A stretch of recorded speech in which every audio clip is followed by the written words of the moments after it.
Le livre de l'Apocalypse est un des livres les plus passionnants, souvent considérés comme les plus difficiles aussi de la Bible, raison pour laquelle je suis invité à m'exprimer sur ce sujet dans différents lieux, notamment dans des églises, des instituts bibliques, mais aussi en dehors de tout milieu spécifiquement chrétien. Je suis heureux de pouvoir aborder avec vous ce thème maintenant. Je suis heureux aussi de ce que des illustrations vont pouvoir vous être présentées et je remercie bien particulièrement l'équipe qui rend possible maintenant cette étude des 22 chapitres de ce livre, le livre des fins dernières, le livre de l'Apocalypse. Introduction de l'Apocalypse. Le mot lui-même signifie dévoilement ou révélation et non pas catastrophe comme on le pense quelquefois.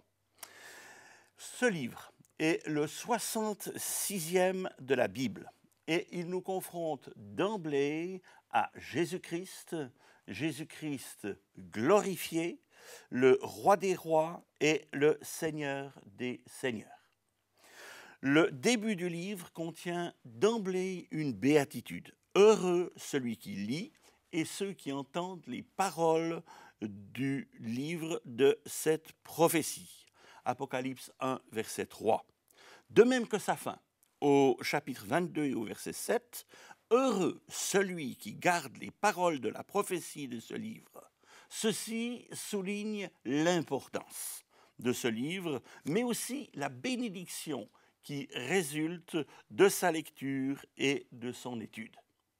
Il y a 4 approches possibles de l'Apocalypse que je considère comme complémentaires et pas forcément contradictoires. La première, appelée prétériste, envisage ce texte comme ayant été écrit par Jean dans un temps de persécution des chrétiens sous l'Empire romain. Le but était de les encourager en mettant en évidence que c'est Dieu et les croyants qui triompheront finalement. La deuxième interprétation est appelée futuriste. Elle voit dans ce livre les événements de la fin décrits, sauf pour les 3 premiers chapitres. La troisième est l'interprétation historique ou historiciste, qui considère que nous avons là l'histoire depuis le 1er siècle de l'ère chrétienne jusqu'à l'éternité. Au fond, on aurait ici la persistance du mal et la même rébellion contre Dieu jusqu'au bout, avec toutefois l'assurance de la victoire finale. La quatrième est dite idéaliste, pour laquelle nous aurions un texte symbolique qui ne renverrait à aucun événement historique précis. Il faudrait recevoir les enseignements du passé, se préparer pour l'avenir et vivre aujourd'hui dans l'obéissance à Dieu et la paix. À mon sens, ces approches contiennent toutes une plus ou moins grande part de vérité. Enfin, je relève une grande parenté entre l'Apocalypse et l'Ancien Testament. Ce livre contient 285 citations textuelles de l'Ancien Testament sur un total de 405 versets. Il est aussi rempli de symboles et par exemple, le chiffre 7, celui de la perfection, y apparaît 49 fois, c'est-à-dire 7 fois 7 fois.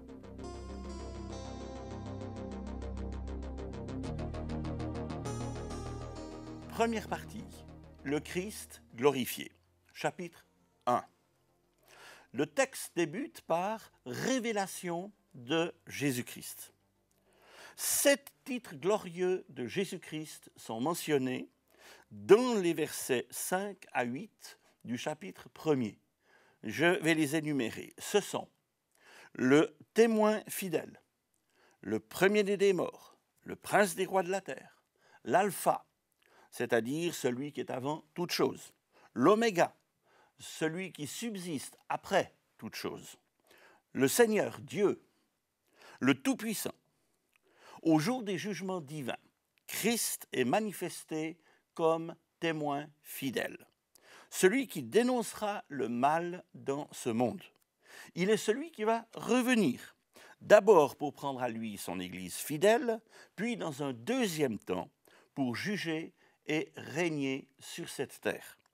Il vient avec les nuées du ciel, nous dit le texte au verset 7e.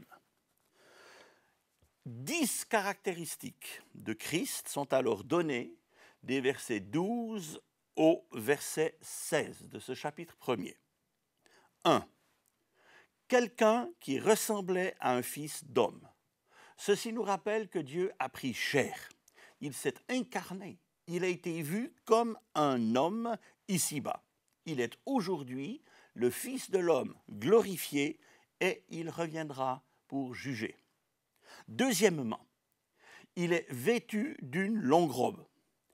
Elle rappelle celle du grand prêtre d'Israël, le souverain sacrificateur. Il est revêtu de ses attributs de gloire et aujourd'hui, il siège sur le trône de la grâce où il plaide pour les croyants et il les bénit.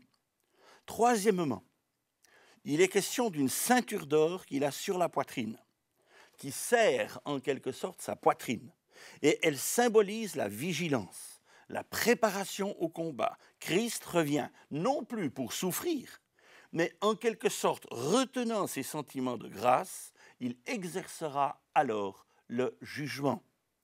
Quatrièmement, sa tête et ses cheveux étaient blancs comme de la laine blanche, comme de la neige.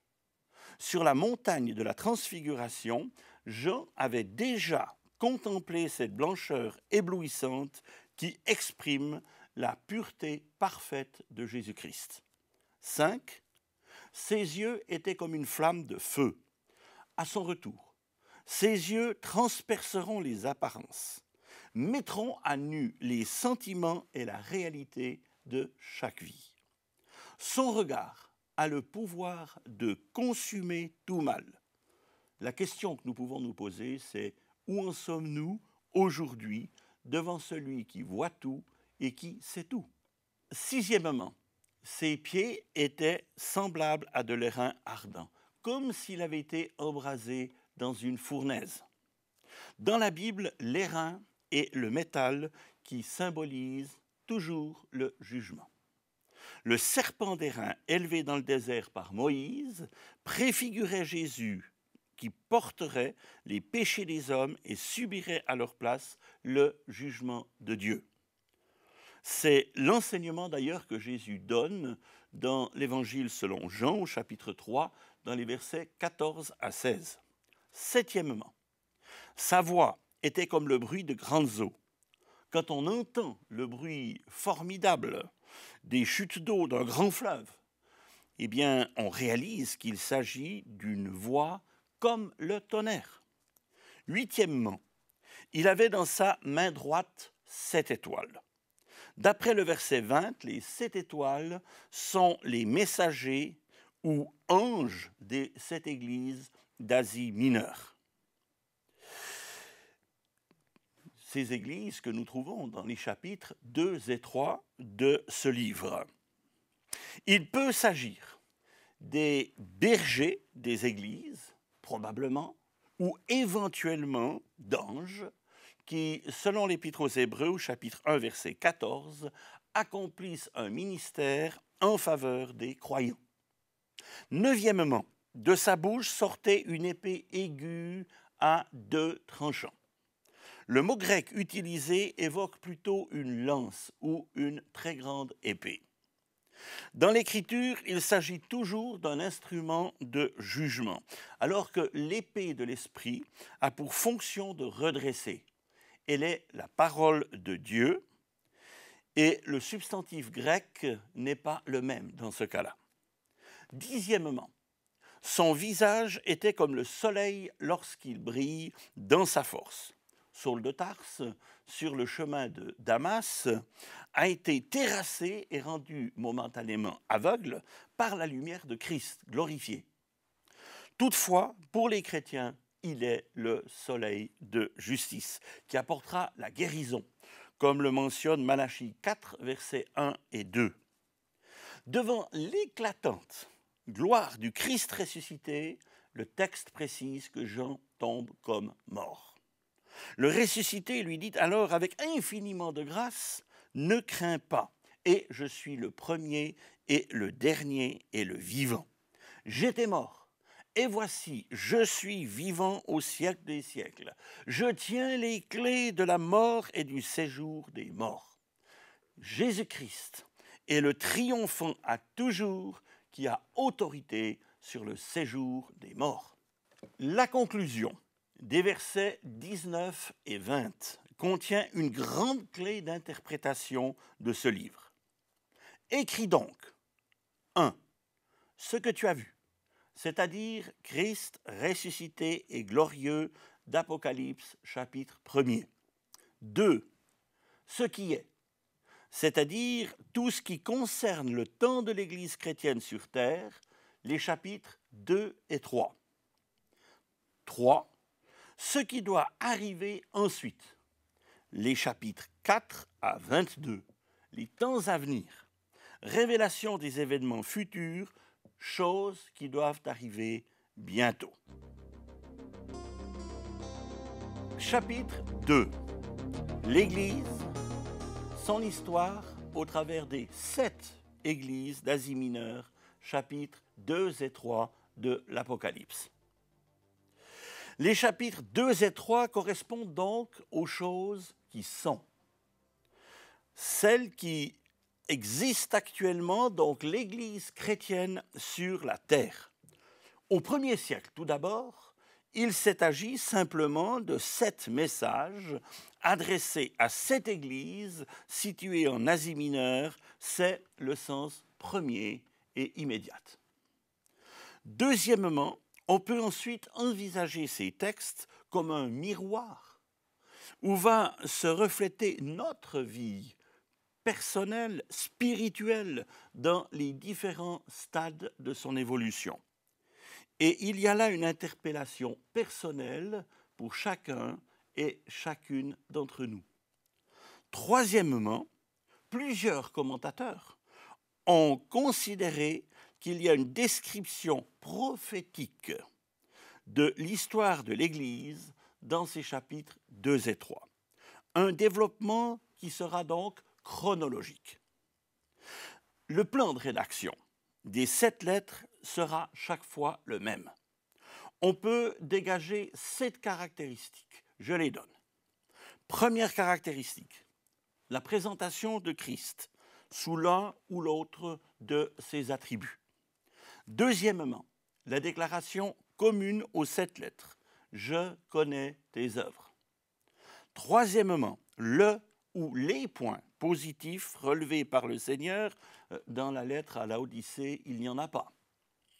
Quatrièmement, le ou les points négatifs, avec des phrases telles que « j'ai contre toi quelque chose » ou « ce que j'ai contre toi », qui est absent d'ailleurs dans les lettres à 2 églises qui sont Smyrne et Philadelphie. Cinquièmement, l'exhortation ou parole d'encouragement. Sixièmement, la promesse au vainqueur, à celui qui vaincra. Et septièmement, la déclaration que celui qui a des oreilles pour entendre, entende ce que l'Esprit dit aux églises. Certains commentateurs ont vu une analogie entre l'histoire d'Israël et celle de l'Église. Des parallèles intéressants ont aussi été faits entre les 7 paraboles du royaume dans Matthieu chapitre 13 et les 7 lettres aux églises d'Asie mineure. Premièrement, nous avons l'église d'Éphèse, qui avait commencé comme église de maison. C'est la première mentionnée. Elle a démarré chez un couple, Priscille et Aquilas, qui furent des compagnons d'œuvre de l'apôtre Paul. La petite communauté du début est devenue une grande église une quarantaine d'années plus tard. C'est le moment où le message lui est adressé. Le Seigneur relève son engagement, sa persévérance son souci de fidélité. Mais il relève qu'elle a malheureusement perdu son premier amour pour Christ. Le formalisme s'est installé. Il l'exhorte donc à se souvenir de l'enthousiasme de ses premières années et il l'appelle à la repentance, à revenir à ce premier enthousiasme, à ce premier amour. Et le même danger nous menace, nous aussi. Éphèse signifie désirer. Et Jésus-Christ l'avertit du danger de perdre son mandat divin si elle ne se repent pas. Au vainqueur, il déclare « À celui qui vaincra, je donnerai à manger de l'arbre de vie qui est dans le paradis de Dieu. » La deuxième église est Smyrne. Le nom vient du grec smyrna qui veut dire myrrhe. La myrrhe est produite par les blessures qui sont infligées à un arbre. Et ceci évoque la souffrance. C'est l'Église qui grandit dans la persécution, dans la souffrance. Historiquement, c'est celle des catacombes, période située entre le IIe et le IVe siècle. Pendant ce temps, non seulement les païens, mais aussi les Juifs de certaines villes, appelées par Jésus-Christ une synagogue de Satan, ont persécuté l'Église férocement. Pauvre aux yeux du monde, cette Église était riche aux yeux de Dieu. Il lui était annoncé une tribulation de 10 jours. L'Église des catacombes a effectivement connu 10 persécutions très importantes entre l'an 64 avec Néron et 313 avec Dioclétien. C'étaient des empereurs ennemis de la foi chrétienne. La couronne de vie a été promise aux vainqueurs de Smyrne, comme d'ailleurs à ceux de Philadelphie. Celui qui vaincra n'aura pas à souffrir la seconde mort, chapitre 2, verset 11. Mieux vaut souffrir ici-bas pour Christ que souffrir éternellement sans Christ. La gloire promise suit la souffrance.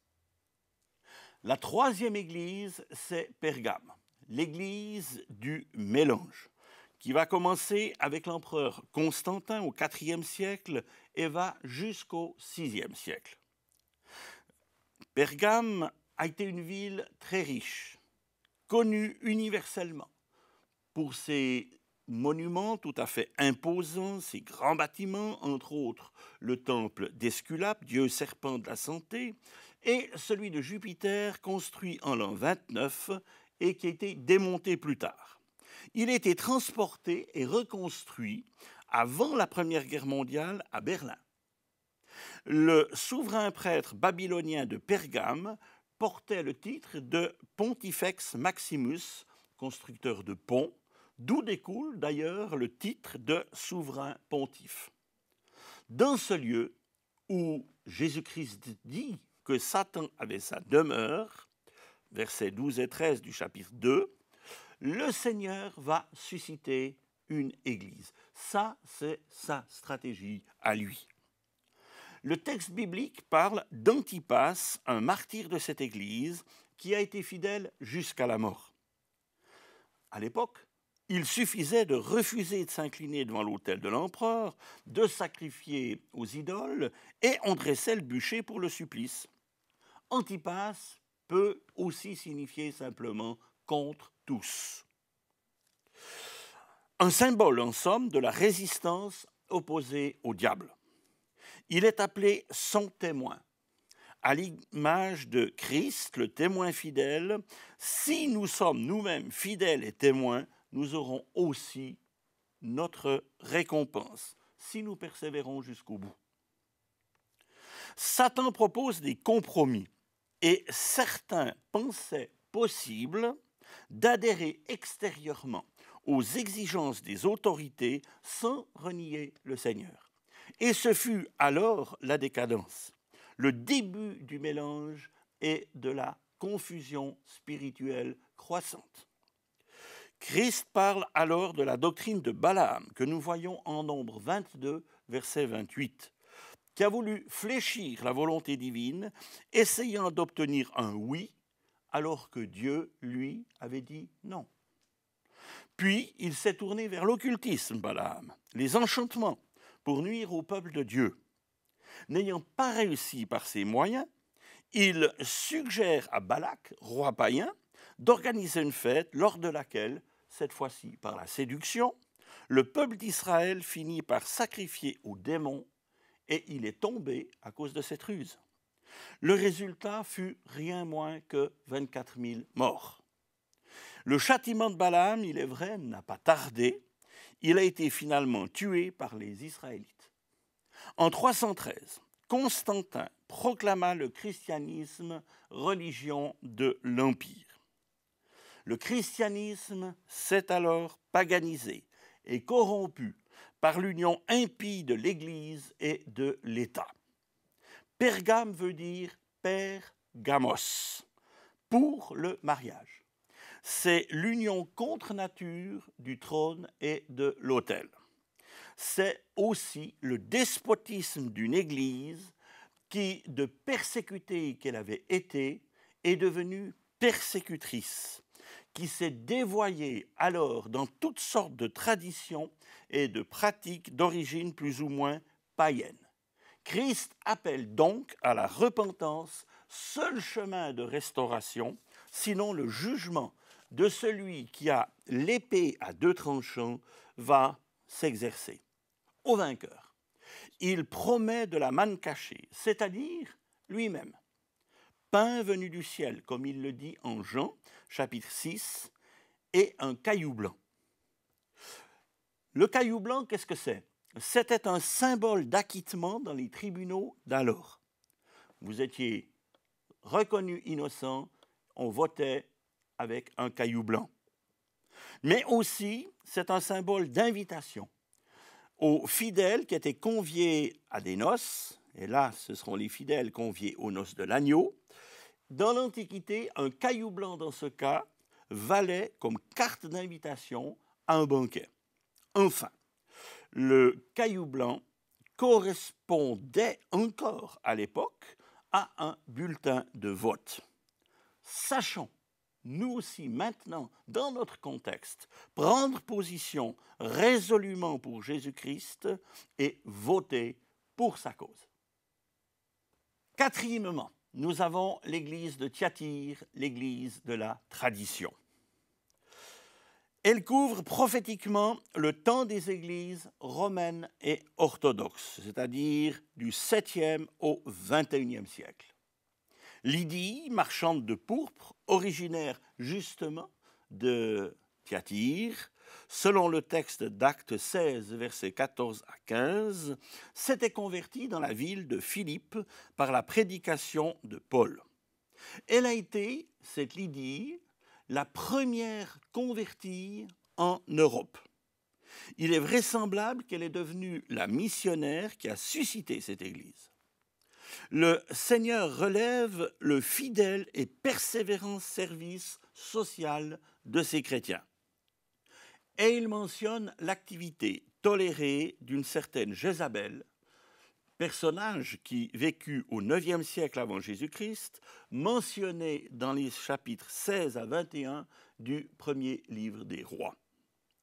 Championne d'une monstrueuse idolâtrie, reine autoritaire, elle avait pour époux le roi Akab, un homme faible et lâche. Peut-être que cela fait allusion à une croyante influente qui se disait prophétesse, alors à Thyatire, qui séduisait spirituellement et vivait peut-être également dans la débauche. Les chrétiens auraient été incités, et c'est une possibilité également, à participer à des sacrifices païens qui leur ouvraient la corporation très puissante et riche des teinturiers de pourpre qui avaient une place importante dans cette ville de Thyatire. Et ceci tout en poursuivant leurs activités paroissiales, conservant les apparences de la piété. Sur le plan historique et prophétique, des commentateurs pensent ici à l'autorité spirituelle de l'Église catholique romaine qui présente ses dogmes comme infaillibles et les a imposés parfois par la force et la violence. Nous rappelons simplement que l'Inquisition a tué plus de 100 millions d'êtres humains au travers des siècles. On a parfois remarqué que tyatir dérive du verbe touo, en grec sacrifier. La dogmatique catholique romaine gravite autour du sacrifice de la messe, qui pose problème tout de même à divers points de vue. La Bible, parlant de l'œuvre sacrificielle de Christ, souligne « le tout est accompli », 6e parole de Jésus sur la croix.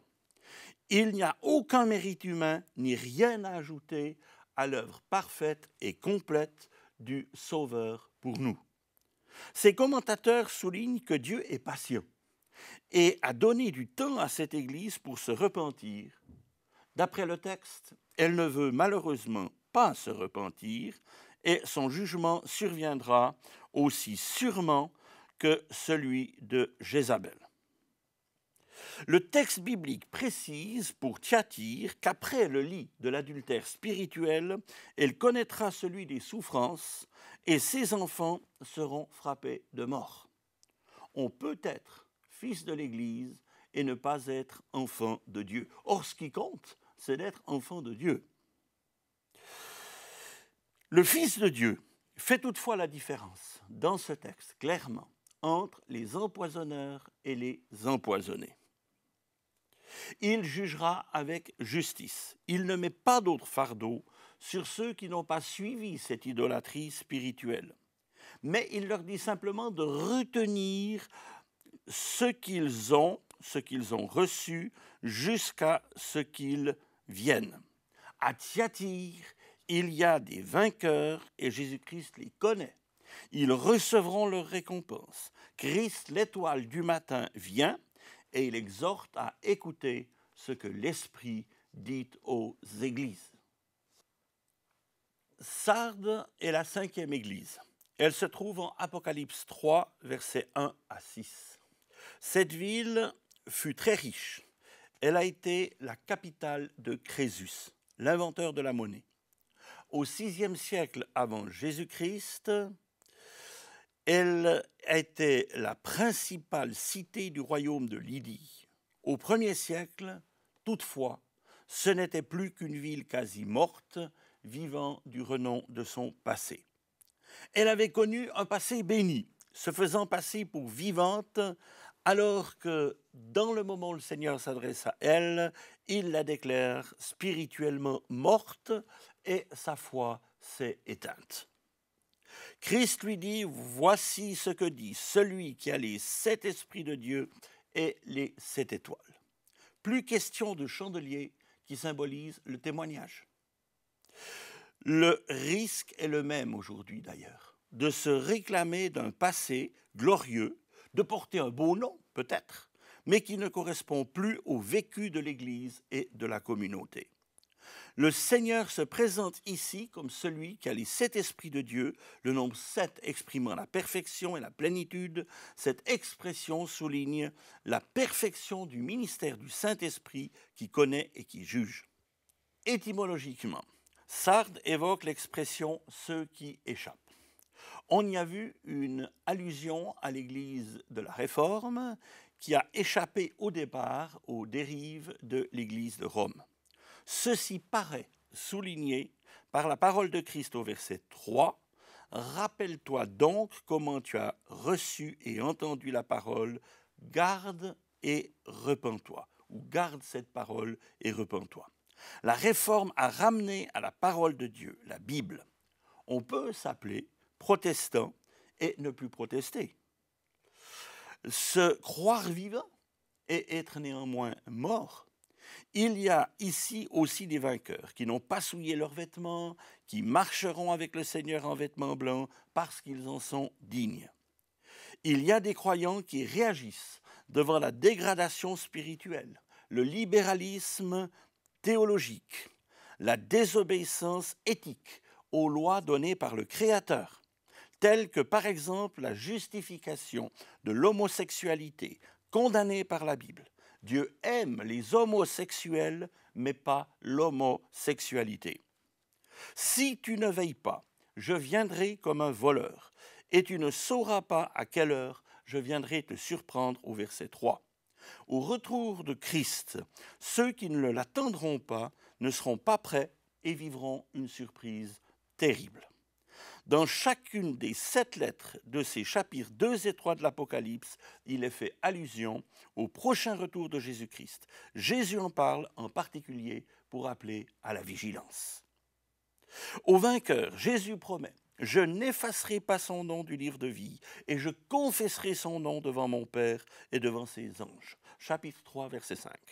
À part Judas, l'Antichrist et ceux qui soutiendront son règne impie, tous les êtres humains, à cause de l'œuvre de la croix, sont inscrits dans le livre de vie de l'agneau. Et ceci, de nombreux textes le soulignent. Mais c'est à chacun de ratifier son inscription déjà présente dans ce registre des sauvés par celui qui est appelé d'ailleurs le Sauveur du monde. On peut toutefois être inscrit dans un registre paroissial et ne pas avoir personnellement voulu se repentir de ses fautes, ne pas s'être converti clairement à Christ et donc voir son nom ne pas être maintenu dans le registre des enfants de Dieu sauvés par grâce. Le texte souligne maintenant que celui qui a des oreilles entende ce que l'Esprit dit aux églises au verset 6. La 6e église est Philadelphie, dont le nom signifie amour fraternel. La région connaissait de fréquents tremblements de terre, la ville n'y était donc pas grande. Dès l'origine, les chrétiens ont eu à y subir une violente opposition des Juifs, appelée par Jésus une synagogue de Satan, en Apocalypse 3, verset 9. La ville occupait une position stratégique et les chrétiens n'ont pas été découragés. Par les persécutions, ils ont entrepris d'évangéliser de plus en plus loin. Et le Seigneur les encourage au verset 8. « Voici, j'ai mis devant toi une porte ouverte que personne ne peut fermer. » 4 grandes qualités, 4, sont relevées par le Fils de Dieu. 1. L'obéissance à la parole divine. « Tu as gardé ma parole. » Certes, elle avait une petite puissance, dit le texte grec, mais son impact sera puissant. L'église de Philadelphie est une expression de l'église fidèle dans tous les temps et particulièrement des églises et communautés fidèles à l'écriture et zélées pour l'évangile dans les 19e, 20e et 21e siècles. Deuxièmement, la fidélité à la personne de Christ est relevée. « Tu n'as pas renié mon nom », lui est-il dit. Sauvé par ce nom, il priait en ce nom. Elle était haïe à cause de ce nom et recevait sa force de ce nom. Toute la vie et l'engagement à tous égards de ces croyants est rempli de Christ, qui dans la salutation du verset 7 est appelé le Saint, le véritable. La sainteté du Seigneur est respectée et les croyants se sanctifiaient et reflétaient l'image du Maître. Pour eux, c'était Christ tout entier dans la Bible tout entière. La 3e qualité relevée est l'expression de la puissance de Christ et l'expérience de cette puissance. Il est appelé celui qui a la clé de David, celui qui ouvre et personne ne ferme, celui qui ferme et personne n'ouvre, au verset 7. Dans la Bible, la clé est symbole d'autorité. Christ a reçu tout pouvoir du Père et il nous a donné son autorité. Je vous ai donné le pouvoir de marcher sur les serpents et les scorpions et rien ne pourra vous nuire. Les serpents, les scorpions, ce sont des symboles de la puissance du diable. C'est une église qui expérimente les dons, les ministères et le fruit du Saint-Esprit. Le 4e point fort est une claire conviction relative à leur position en Christ. Leur fidélité fait que le Seigneur leur ouvre une porte, mais elle leur ferme d'autres portes, leur fidélité, c'est vrai. Christ déclare « Je te donne quelques-uns de ceux de la synagogue de Satan, qui se disent juifs et ne le sont pas, mais qui mentent. Voici, je les ferai venir se prosterner à tes pieds et reconnaître que je t'ai aimé. Au verset 9. Unis à Christ et profondément unis entre eux, ils ont rayonné et ont été victorieux. Ils ont été caractérisés par 4 choses. L'obéissance à la parole de Christ, fidélité à la personne de Christ, expérience de la puissance de Christ et ferme conviction de leur position en Christ. Le Seigneur promet de les protéger. Parce que tu as gardé la parole de la persévérance en moi, je te garderai aussi à l'heure de la tentation qui va venir sur le monde entier pour éprouver les habitants de la terre. Verset 10. Satan sait que son temps est court. Le monde vit et cède aux tentations. Christ s'engage envers les fidèles et les gardera à l'heure de la tentation. Mais on peut aussi traduire, et il semble que cette traduction est meilleure, « Je te garderai hors de l'heure de la tentation ». Alors, ceci est un point important, parce qu'il souligne que l'enlèvement de l'Église précédera la grande tribulation, que l'Église en sera épargnée, et ce texte pourrait correspondre d'une façon bien particulière à l'Église fidèle de notre temps, qui ainsi, sur la base de cette promesse, sera préservée de la grande tribulation. D'ailleurs, la grande tribulation est appelée aussi la tribulation de Jacob, ce qui laisse entendre qu'elle ne va pas viser l'Église d'abord, mais plutôt Israël. Philadelphie est prête pour le retour de Christ, vérité importante dans le Nouveau Testament. Un verset sur 25 parle de ce retour. Christ lui dit « Je viens bientôt, retiens ce que tu as, afin que personne ne prenne ta couronne. » Chapitre 3, verset 11. Sommes-nous prêts pour le retour du Seigneur? Très grande question. Le risque de perdre sa couronne ici n'est pas en relation avec le salut, mais avec la récompense décernée, comme c'était le cas lors des Jeux de Rome ou de la Grèce antique. Il est ajouté « Celui qui vaincra, je ferai de lui une colonne dans le temple de mon Dieu, et il n'en sortira plus. » Une colonne se dresse parfois seule et peut supporter des charges très lourdes. Cette Église fidèle a été cette colonne, malgré son peu de puissance, selon les critères humains. Sa force était en Dieu. Le désir de Christ est que chaque croyant, chaque Église, chaque œuvre soit aussi une telle colonne ici-bas. Si nous entrons dans le plan de Dieu, dans l'éternité, finalement, alors nous serons aussi des colonnes dans le temple céleste. Au verset 12, il est ajouté « J'écrirai sur lui, le vainqueur, le nom de mon Dieu et le nom de la ville de mon Dieu, de la nouvelle Jérusalem qui descend du ciel, d'auprès de mon Dieu, et mon nom nouveau. » Septième église, Laodicée. Contraste totalement avec Philadelphie. Aucun reproche à l'église fidèle de Philadelphie, aucun point positif relevé concernant l'église apostate et infidèle de Laodicée, caractérisée par la tiédeur spirituelle et l'orgueil. Le mot même, venant de Laos, peuple en grec, et dikaios, droit et révélateur. L'Église, qui devrait être une théocratie, le lieu où Dieu règne, est devenue une démocratie. C'est le peuple qui règne. La chrétienté officielle des derniers temps est prête à satisfaire les droits humains plutôt que ceux de Christ. Avec la grande Babylone qui viendra, ce ne sera plus seulement la démocratie, ce sera la démoncratie, c'est-à-dire le gouvernement des démons. Laodicée était un centre commercial réputé pour son industrie textile, mais aussi pour ses sources thermales. On venait s'y faire soigner de loin. Des oculistes y appliquaient un collyre fameux. Elle était célèbre pour ses opérations bancaires.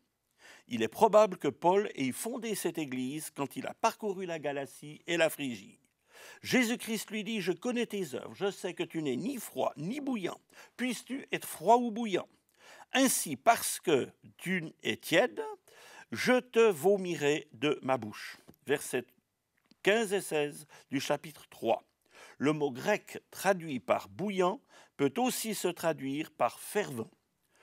Subissant les effets du contexte économique, social et spirituel, les chrétiens de Laodicée étaient devenus tièdes, cultivant une forme religieuse sans vie réelle, tout en étant orgueilleux. Ils se croyaient riches spirituellement et ils étaient pauvres aux yeux de Dieu. On fabriquait là des vêtements, mais on était inconscient de sa nudité devant Dieu et on vivait dans l'illusion. On soignait les malades des yeux, mais on était aveuglé par le monde et ses attraits. D'où le besoin d'un collyre pour retrouver une saine vision spirituelle. De l'eau chaude jaillissait des sources thermales, mais il n'y avait plus de chaleur dans les cœurs, le zèle était refroidi. Chacun est ainsi confronté à cette question, suis-je bouillant aujourd'hui pour Christ et pour l'Évangile, ou serais-je plutôt tiède? Les tièdes seront vomis par le Seigneur. Au chapitre 3, verset 14 de l'Apocalypse, le Seigneur se présente en disant « Voici ce que dit l'Amen, le témoin fidèle et véritable. » Le principe de la création de Dieu. Amen, c'est un mot qui apparaît souvent dans les écrits de Jean et signifie « en vérité ». À Laodicée, tout est irréel et faux.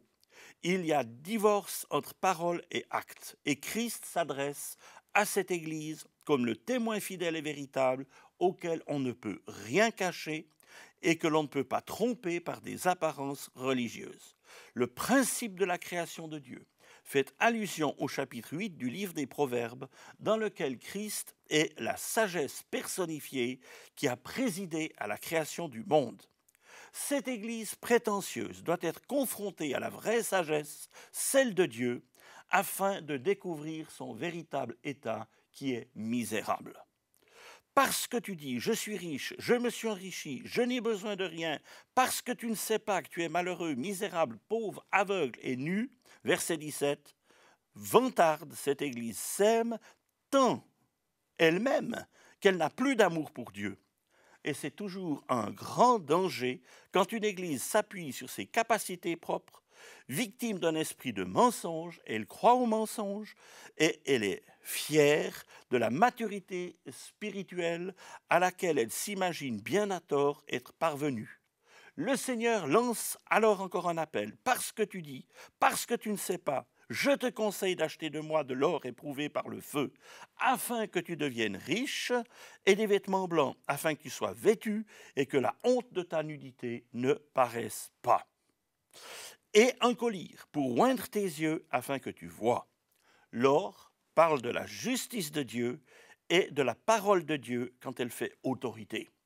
La pensée est encore soulignée par le vêtement blanc de la justice de Christ, dont il revêt ceux qui se confient en lui. Le collyre était pour guérir leur vision spirituelle totalement déficiente et malade et d'un manque tragique de discernement. Moi, je reprends et je châtie tout ce que j'aime, verset 19. Il aime néanmoins cette Église, aie du zèle et repens-toi. Je me tiens à la porte et je frappe. Si quelqu'un entend ma voix et ouvre la porte, j'entrerai chez lui, je souperai avec lui et lui avec moi. Verset 20. Christ n'est plus dans l'Église, son autorité n'y est plus respectée. Il en a été mis à la porte, en réalité, même si des lèvres, on l'appelle encore Seigneur. Depuis l'extérieur, il frappe encore. Celui qui vaincra, je le ferai asseoir avec moi sur mon trône, comme moi j'ai vaincu et me suis assis avec mon Père sur son trône. Verset 21. Le temps vient où il s'asseyra sur son trône de roi des rois, seigneur des seigneurs, et son désir est de nous associer à son règne futur sur cette terre, mais aussi à sa gloire céleste, que celui qui a des oreilles entende ce que l'Esprit dit aux églises.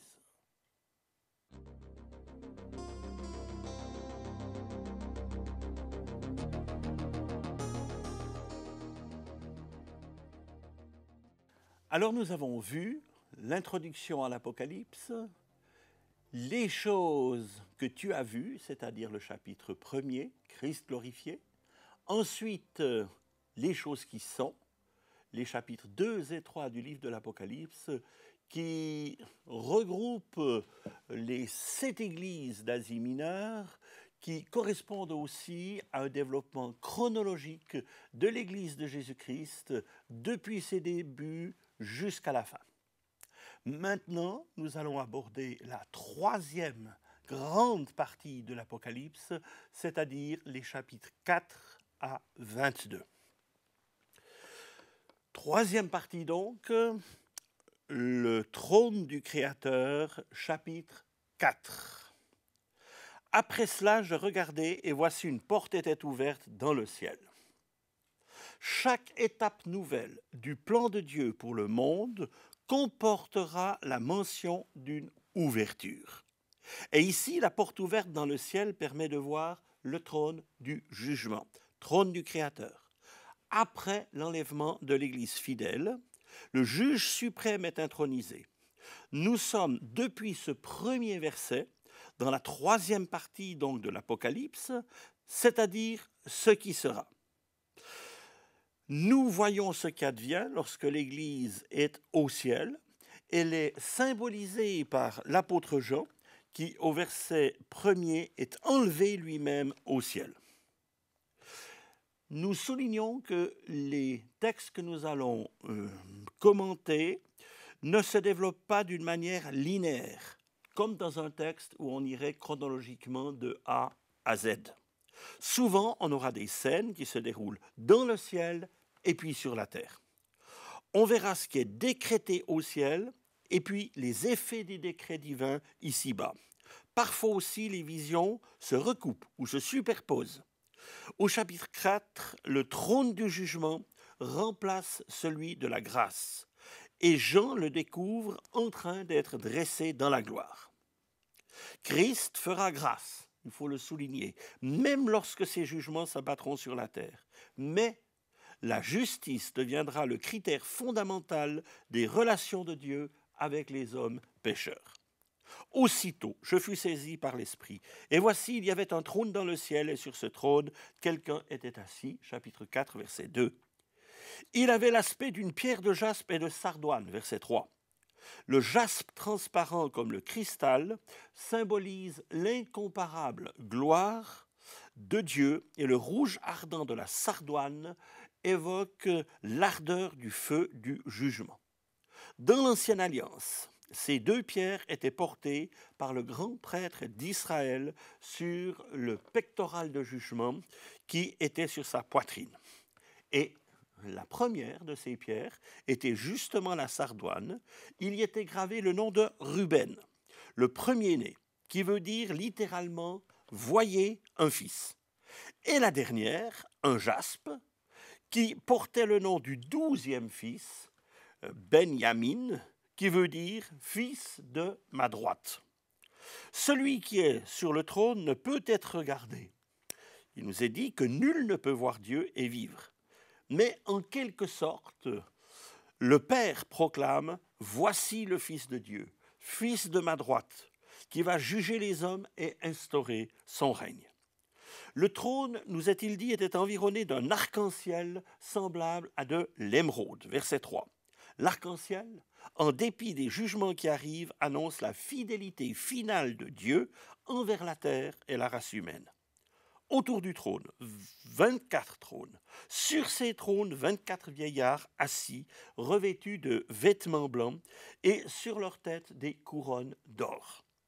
Les 24 vieillards ou anciens peuvent représenter les croyants de l'Ancienne Alliance, on peut penser aux 12 tribus d'Israël, d'une part, et puis les croyants de la Nouvelle Alliance, représentés, eux, par les 12 apôtres de l'agneau. Ce serait donc, là, les croyants de l'Ancienne et de la Nouvelle Alliance.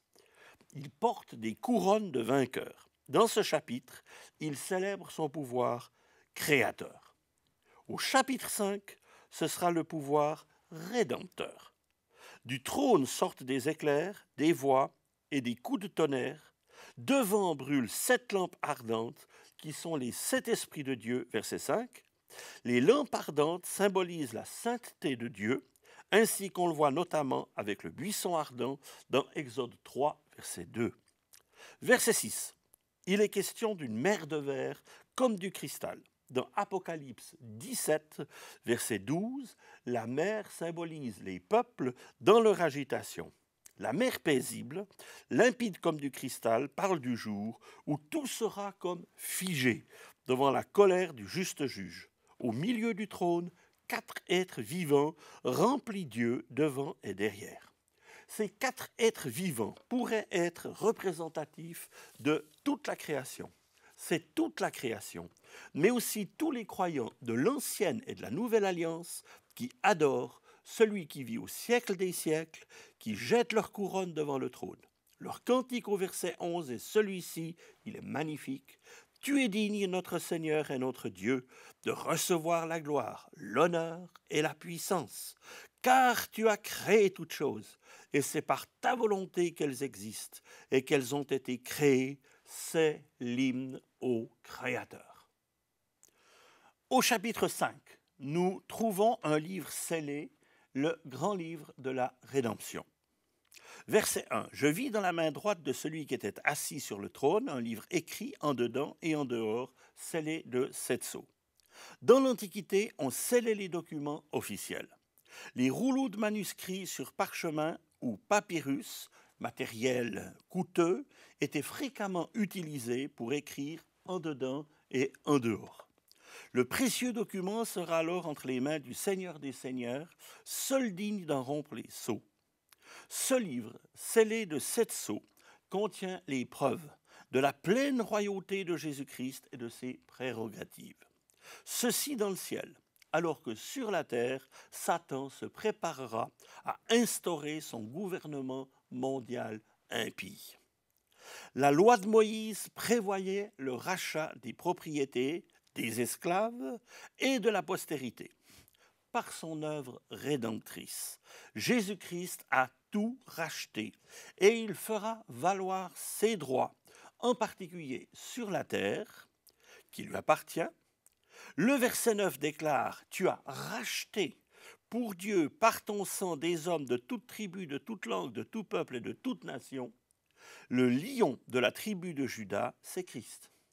Le fils de David, appelé à régner sur Israël et les nations, c'est toujours lui. Il est ici encore question de l'agneau comme immolé, symbolisant Jésus, victime expiatoire. L'agneau de Dieu qui ôte le péché du monde, expression répétée 29 fois dans l'Apocalypse. Ces 7 cornes signifient sa toute puissance. Les 7 yeux, qui sont les 7 esprits de Dieu, parlent de son omniscience. Donc il peut tout et il sait tout. Ici, c'est de la main droite du Père que Christ prend le livre. Il sera aussi à sa droite lors des jugements finaux. La louange éclate, exprimée par les 24 anciens et les 4 êtres vivants. La harpe que chacun d'eux tient exprime la joie et elle accompagnait, dans l'Ancien Testament, la méditation des prophètes. Chacun tient aussi une coupe d'or remplie de parfums qui sont les prières des saints. C'est un magnifique cantique nouveau, exécuté par ceux qui porteront un nom nouveau et dans la perspective de la nouvelle Jérusalem et de la nouvelle terre où rien de souillé ne pourra entrer. Au verset 12, les multitudes chantent, cantique magnifique aussi, l'agneau qui a été immolé est digne de recevoir la puissance, la richesse, la sagesse, la force, l'honneur, la gloire et la louange. Chapitre 5, verset 12. Toutes les créatures qui sont dans le ciel, sur la terre, sur la mer, et tout ce qui s'y trouve lui rendent gloire, à lui l'agneau glorifié. Gardons fermement dans nos cœurs cette certitude que finalement, au nom de Jésus, tout genou fléchira dans les cieux, sur la terre et sous la terre, et toute langue confessera qu'il est Seigneur à la gloire de Dieu le Père.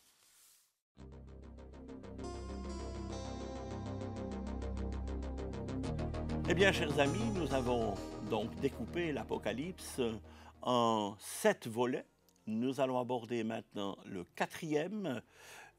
C'est le plus long en nombre de chapitres, les chapitres 6 à 16. C'est vraiment le cœur, c'est le steak dans l'Apocalypse. C'est aussi la partie considérée généralement comme la plus difficile au niveau de l'interprétation. Alors, nous allons nous risquer à des interprétations. Nous ne prétendons pas l'infaillibilité, mais si vous le voulez bien, nous allons aborder cette partie absolument passionnante du livre. Encore une fois, je le souligne, la plus difficile. Alors, si ça vous embête, sautez directement au 5e volet. Sinon, merci de nous suivre et nous abordons maintenant les 7 sceaux, les 7 trompettes, les 7 coupes, la Trinité satanique, la femme et le dragon, chapitres donc 6 à 16 de ce livre de l'Apocalypse. Ouverture des 6 premiers sceaux, chapitre 6 de l'Apocalypse. Après la vision céleste, nous avons la vision terrestre. Le Saint-Esprit et l'Église ont été retirés de la terre. Le mal va pouvoir se manifester et croître sans aucun frein. Les 6 sceaux sont déjà annoncés dans le chapitre 24 de Matthieu, qui est un grand texte apocalyptique des évangiles. Le premier sceau est celui de la séduction et de l'antichrist qui apparaît. Le deuxième est celui de la guerre. Le troisième, la famine. Le quatrième, la mort. Le cinquième, les martyrs. Le sixième, l'anarchie et de grandes catastrophes. Premier sceau, il représente le cavalier d'un cheval blanc. Le blanc est symbole de pureté. Et l'Antichrist séduira en voulant imiter Jésus-Christ, de même que l'Écriture nous révèle la Trinité divine, le Père, le Fils et le Saint-Esprit.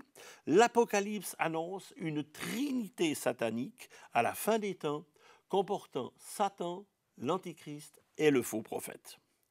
Ce cavalier a un arc et une couronne.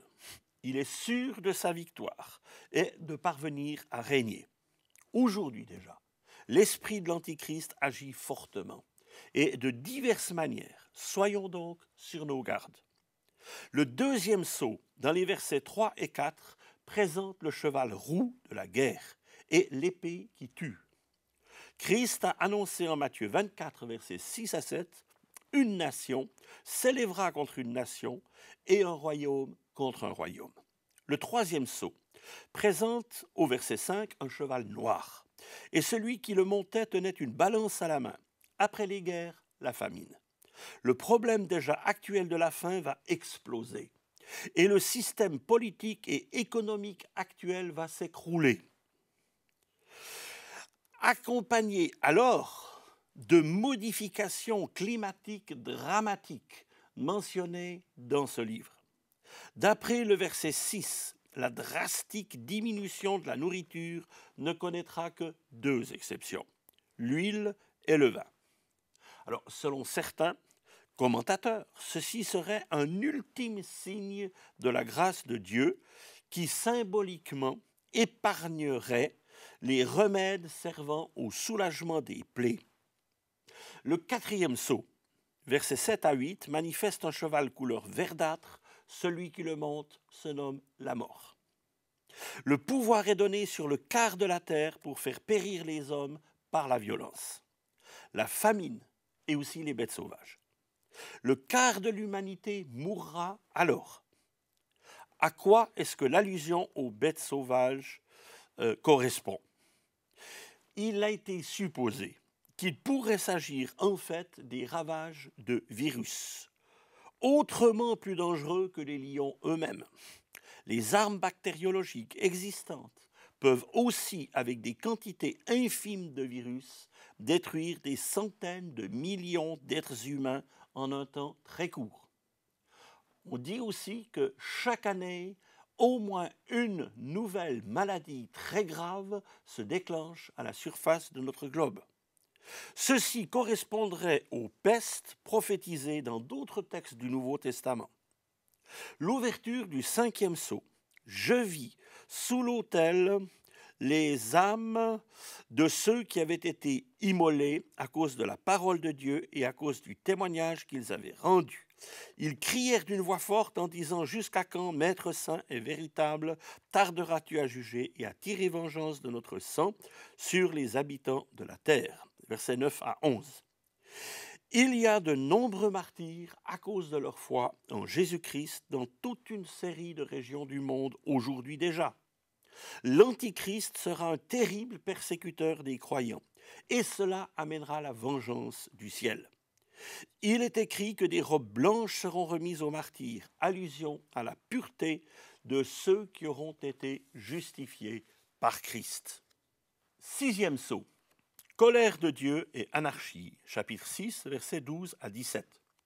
Je regardai quand il ouvrit le sixième sceau, et il y eut un grand tremblement de terre. Le soleil devint noir comme un sac de crin, la lune entière devint comme du sang, et les étoiles du ciel tombèrent sur la terre.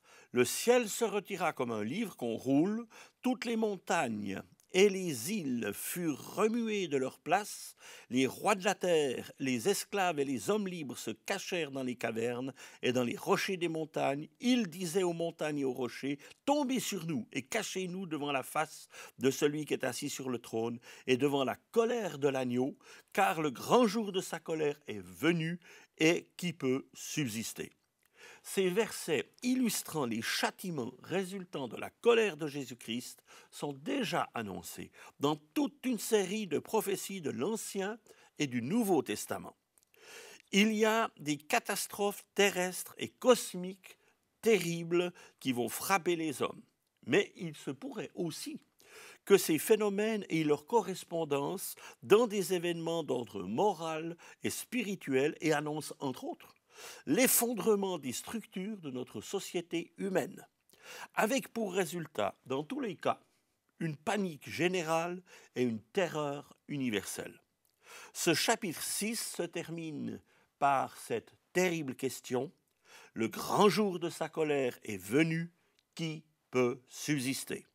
Le chapitre 7 indique qui subsistera, et les chapitres 8 et 9 décrivent ce que sera ce grand jour de la colère divine. Apocalypse 7, c'est une parenthèse. Ce chapitre présente d'une part 144 000 Israélites et une foule nombreuse de toutes les nations. Comment comprendre cet intervalle entre le sixième sceau et le septième? Avant la suite des événements apocalyptiques, Dieu veut que ses fidèles soient marqués du sceau de Dieu pour échapper au jugement. L'Antichrist mettra son sceau sur le front et la main de ses adorateurs. Dieu scellera aussi les siens. Une question est souvent posée. Est-ce qu'il y aura des personnes sauvées après l'enlèvement de l'Église? Ce texte répond clairement oui. Et ceci, bien que le Saint-Esprit aura été retiré de la terre. Dans l'Ancien Testament, on pouvait être sauvé, et pourtant c'était avant la descente du Saint-Esprit à la Pentecôte.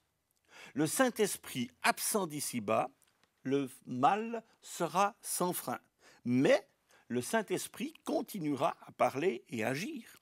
Jamais l'Antichrist ne parviendra à éradiquer le christianisme. Cette sombre période verra assurément encore de très grands réveils spirituels. Les versets 1 à 3 du chapitre 7 nous montrent 4 anges aux 4 points cardinaux qui retiennent le vent du jugement jusqu'à ce que tous les serviteurs de Dieu aient été marqués de son sceau protecteur.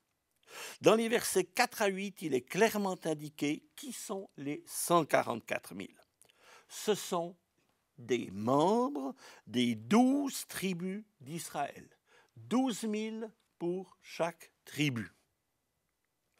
Les tribus d'Éphraïm et de Dan sont absentes de la liste. On s'est souvent demandé pourquoi. L'omission d'Éphraïm, par exemple, s'explique par le maintien du nom de Joseph qui était son père. Alors on a maintenu Joseph et Éphraïm, par conséquent, disparaît. Celle de Dan a fait l'objet de plusieurs suppositions, y compris celle que l'Antichrist viendrait de cette tribu. Relevons que dès l'origine, une malédiction a été prononcée sur Dan en Genèse 49, verset 17. Il est présenté comme un serpent dans Ézéchiel 48, toutefois. Ces deux tribus sont finalement restaurées et reçoivent leur héritage dans le règne de 1000 ans lors du rétablissement terrestre d'Israël.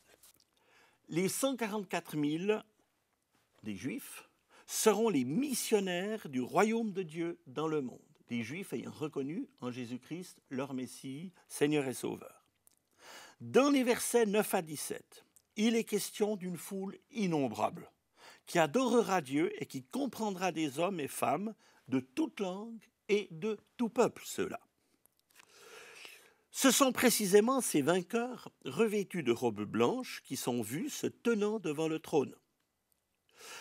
Il y a une question là d'un des anciens au verset 13. D'après le verset 14, ils viendront de la grande tribulation, ils auront lavé leurs robes dans le sang de l'agneau. Dans ce temps de l'Antichrist, l'opposition aux croyants atteindra son paroxysme.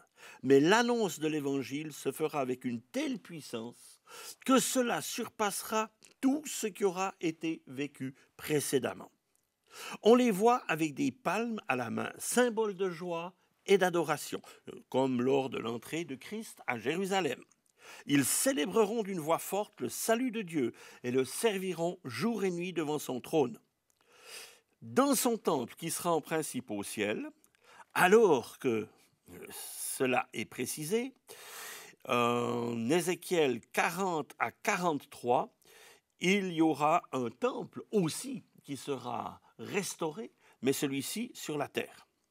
Les versets 16 et 17 précisent « Ils n'auront plus faim, plus soif, le soleil ni aucune chaleur ne les frapperont plus, l'agneau qui est au milieu du trône les paîtra et les conduira aux sources des eaux de la vie, et Dieu essuiera toute larme de leurs yeux. » Il y a donc, pour résumer, d'une part, les 144 000 qui seront des Juifs qui se seront tournés vers le Messie, mais d'autre part, cette foule nombreuse dans laquelle il y aura certainement des millions et des millions d'hommes et de femmes qui se seront convertis suite à l'annonce de l'Évangile par ces missionnaires et qui seront sauvés.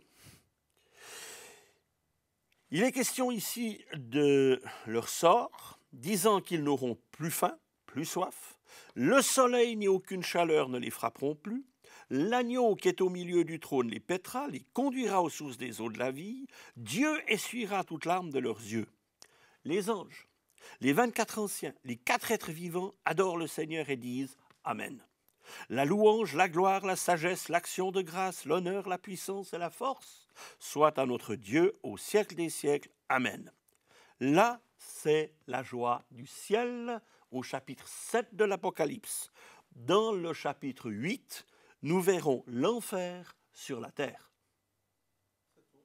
Chapitre 8, c'est l'ouverture du 7e sceau, versets 1 à 6. C'est alors un silence d'environ une demi-heure. Le silence terrible d'une cour d'assises juste avant que le verdict tombe. Ce sera l'exaucement des prières des martyrs qui suivra. Lors de l'ouverture des 6 premiers sceaux, l'homme moissonnera ce qu'il aura semé. Puis 7 anges sonneront de la trompette. Le 7e sceau contient les jugements des trompettes. Les anges sont là des instruments de jugement. Les prières des saints de Dieu mélangées au parfum montent devant Dieu dans les versets 3 à 4. Les prières des saints se sont accumulées comme des charbons ardents.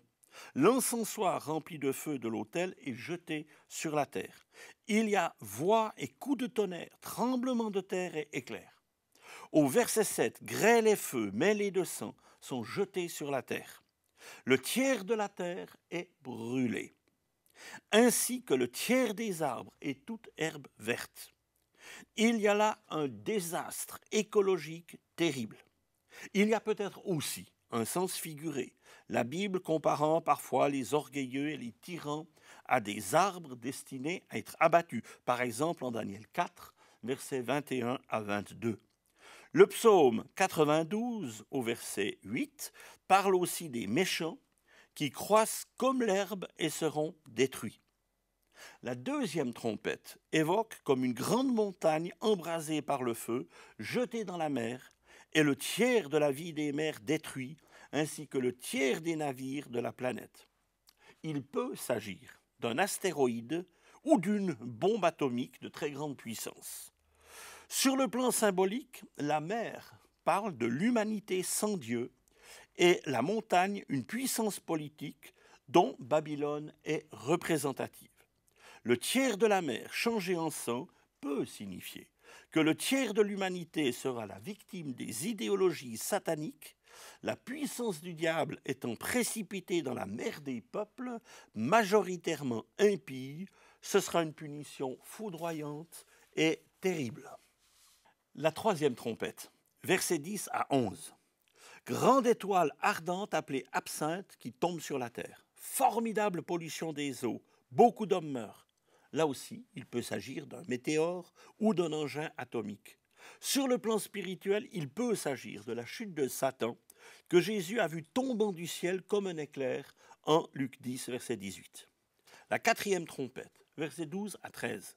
Le tiers du soleil, de la lune et des étoiles s'obscurcit. Perturbation des lois astronomiques, météorologiques et climatiques. Assombrissement du monde physique. Assombrissement croissant aussi dans le monde spirituel. En Genèse 1, 16, les astres président au jour et à la nuit. Il y a la notion d'autorité. En Apocalypse 8, l'autorité est atteinte. Ce qui devrait dominer ne domine plus. La société sera en cours d'effondrement, ce qui amènera l'avènement d'un dictateur mondial, l'Antichrist. Au verset 13 apparaît l'aigle, annonçant la vengeance de Dieu et les trois malheurs des chapitres suivants. La cinquième trompette, chapitre 9, versets 1 à 12. Une étoile tombée du ciel reçoit la clé du puits de l'abîme, alors elle ouvre le puits de l'abîme. Ici, nous voyons les réalités spirituelles du monde des ténèbres. Satan ouvre l'antre des démons. Aujourd'hui, une partie des démons agissent librement au service du diable. Une autre partie est enchaînée dans l'abîme. Là, ils seront libérés avec le but de tourmenter les hommes pendant 5 mois. À son retour, Jésus-Christ jettera les démons dans les temps de feu et de soufre. Le feu éternel, de même que la bête et le faux prophète. Satan sera lié dans l'abîme 1000 ans et finira en enfer après son ultime révolte. Ces démons auront une apparence de sauterelles. Ils seront intrépides, intelligents, insensibles à la souffrance humaine, provisoirement invincibles, investis d'autorité, insidieux, impressionnants, organisés puissamment. La sixième trompette, versets 13 à 21. Un nouveau malheur commence, qui s'achèvera par la destruction d'une partie de Jérusalem. Ce sera aussi le temps d'un conflit universel inspiré par les démons sortis de l'abîme. Ce conflit rassemblera au moins 200 millions d'hommes venus des 5 continents lors de la grande bataille d'Armageddon, dont l'enjeu sera Israël et le Moyen-Orient. Verset 16. Toutes les nations assiégeront Jérusalem. Ce sera un paroxysme de violence et de massacre. Un tiers des hommes périra selon le verset 18. Les 2 autres tiers ne se repentiront pas. L'humanité ne cessera d'adorer ses démons selon le verset 20. La criminalité et le terrorisme exploseront. Et le terme grec utilisé ici, pharmakeia, fait allusion à l'usage de drogues de toutes sortes. Et le mot enchantement évoque l'explosion des cultismes, la sorcellerie, la magie qui régneront. La débauche sexuelle aussi et les pires délits de violence seront partout présents. Chapitre 10. Un ange puissant et un petit livre. L'ange puissant qui descendait du ciel, enveloppé d'une nuée, au-dessus de sa tête était l'arc-en-ciel, dit-il, visage comme le soleil, pieds comme des colonnes de feu. Donc c'est le verset 1er. Le tout correspond à Christ vu comme dans l'Ancien Testament. L'ange glorieux de l'Éternel. Il prend possession de son domaine, pose un pied sur la mer et l'autre sur la terre.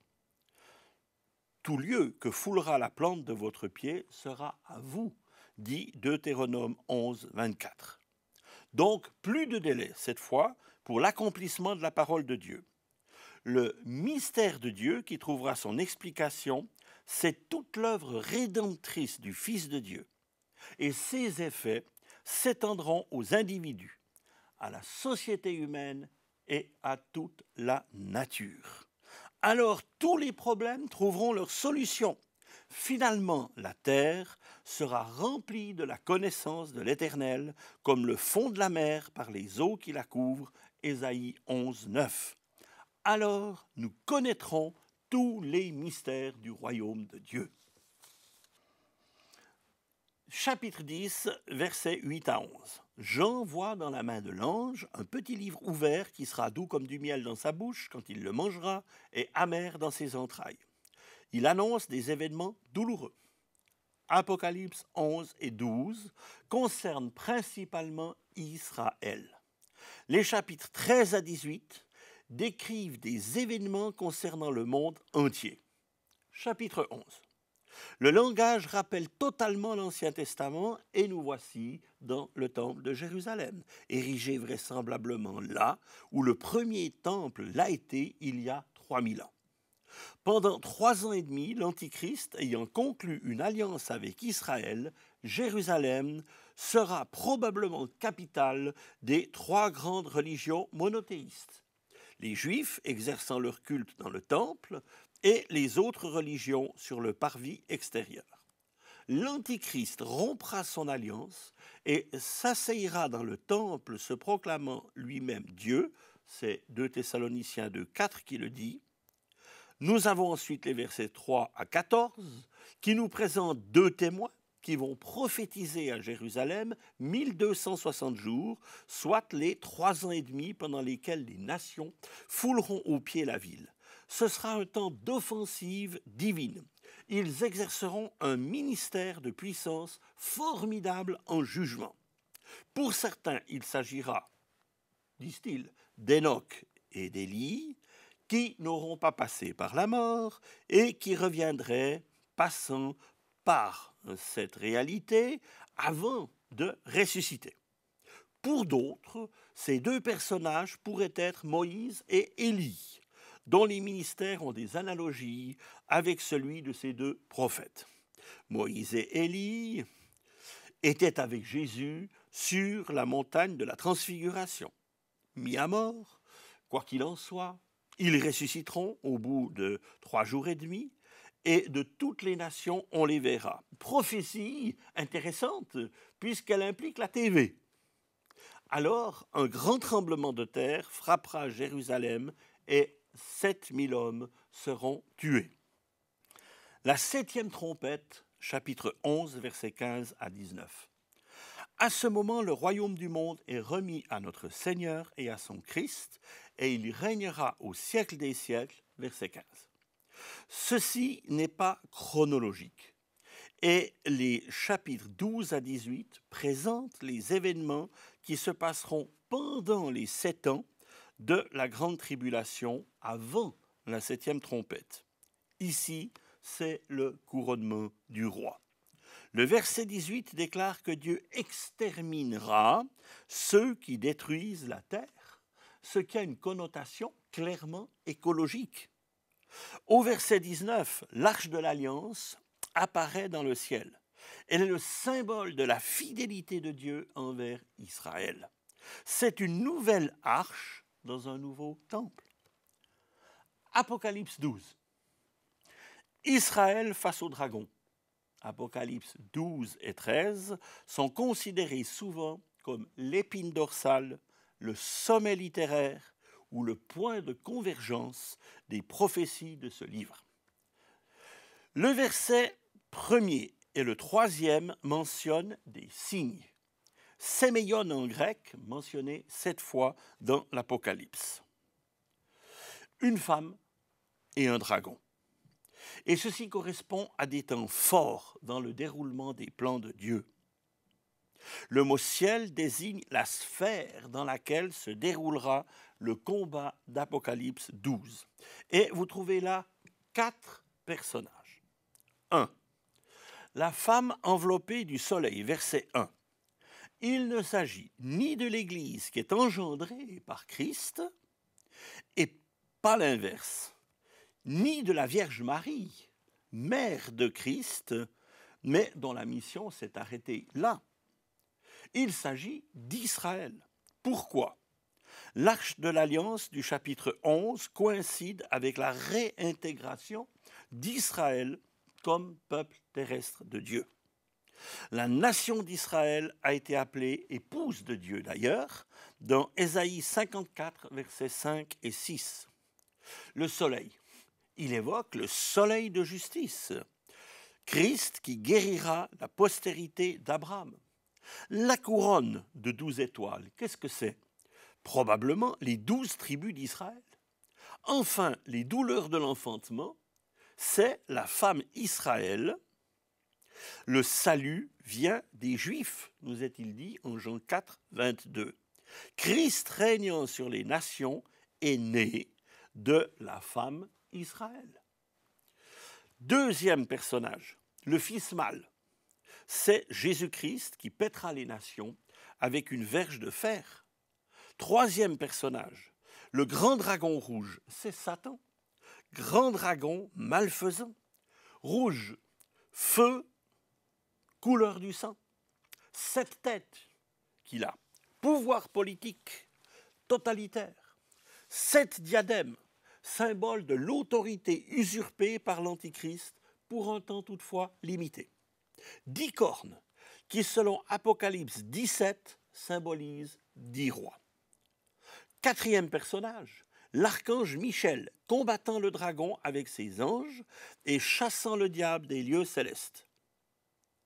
Chapitre 12, versets 1 à 5. Guerre sur la terre, Satan adversaire de Christ.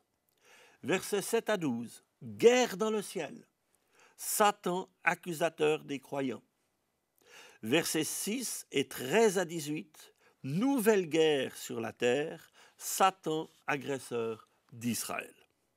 Le diable harcèlera encore la femme Israël comme il l'a toujours fait. Mais le fils mâle lui échappe et est enlevé vers Dieu et son trône. Christ a vaincu Satan. Verset 5, nous avons l'ascension de Jésus. Verset 6, persécution antisémite, en particulier lors de la grande tribulation. Versets 7 à 12, conflit permanent dans les lieux célestes. Christ est l'avocat des croyants et Satan est finalement vaincu et précipité sur la terre, ce que dit le verset 9. D'où la louange du verset 12 au chapitre 12. « Réjouissez-vous cieux, et vous qui habitez dans les cieux. » Par contre, il est dit « Malheur à la terre et à la mer, car le diable est descendu vers vous, animé d'une grande colère, sachant qu'il a peu de temps.